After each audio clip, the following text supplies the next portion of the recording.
Cleveland. In the 2 years Sashi Brown held control over the 53-man roster, the Cleveland Browns made 24 choices in the NFL draft.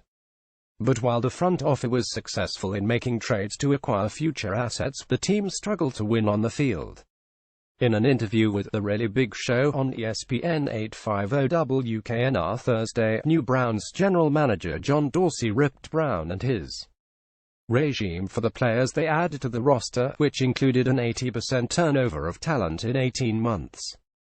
Guys who were here before that system, they didn't get real players, Dorsey said.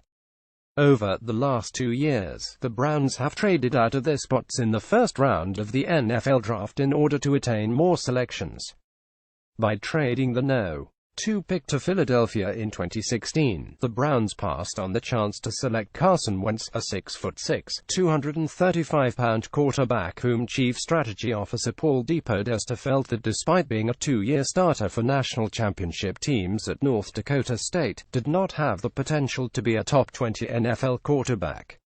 In 29 career NFL games, Wentz has completed 644 of his 1,047 attempts, 61.5% for 7,078 yards and 49 touchdowns against 21 interceptions. Through 13 games this season, Wentz had the Eagles off to an NFL best 112 start and in first place in the NFC East Division. Prior to tearing an ACL anterior cruciate ligament in a win over the Los Angeles Rams last Sunday, Wentz completed 265 passes for 3,296 yards and 33 touchdowns against 7 interceptions this season, and was considered a potential MVP candidate.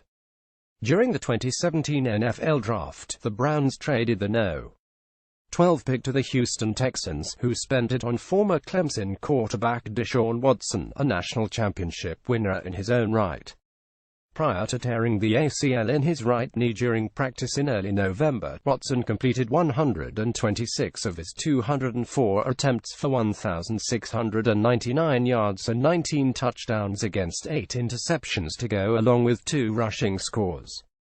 "I live in the present and I build for the future," Dorsey said. "We're getting ready to play the Baltimore Ravens, and that's my sole focus. And then, it's also getting familiar with the whole layout and the organizational structure, with last Sunday's 2,721 overtime loss to the Green Bay Packers at First Energy Stadium. The Browns dropped 2-0-1-3 for the second consecutive year, something that no one within the organization thought would happen because of the commitment to improvement from the coaches and players during the off-season program, training camp and the preseason.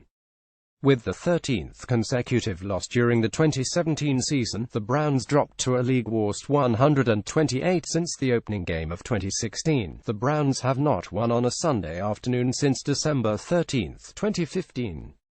The 30 straight Sunday losses are an NFL record, and the 446 mark in the last 50 outings is the worst in the league in that 4-year span. Additionally, the Browns' losing streak currently stands at 355 days, as the last victory came on December 24, 2016. "Let's get this thing rolling," Dorsey said. "The only way to do that is to start to build this thing." Copyright 2017 WKYC.